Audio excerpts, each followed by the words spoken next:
Hi, it's Steve. Today we're going to show you how to change the light shield on your refrigerator. This is a really easy job, so let me show you how we do it.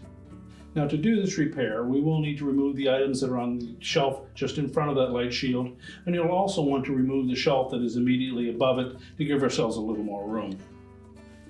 Now next, we'll just pull that shelf forward enough, and we'll grasp that old light shield and just pull it out of the sockets on the side of the liner. We can discard the old one.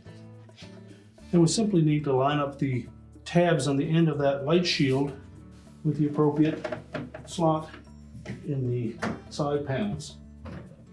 Before we do that, first of all, inspect that light bulb and make sure that we don't have too large of a bulb in there. They're typically rated at a 40-watt maximum, so make sure that you don't have too hot of a bulb in there, or it could cause that light shield to melt. Now next, we'll just insert one side.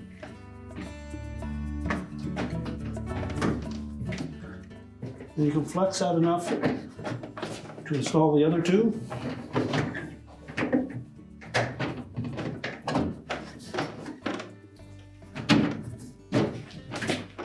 Make sure it's secure on both sides.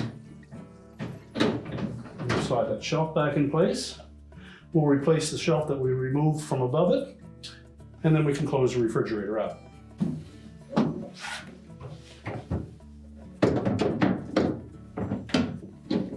We can then close the refrigerator door, and our repair is complete.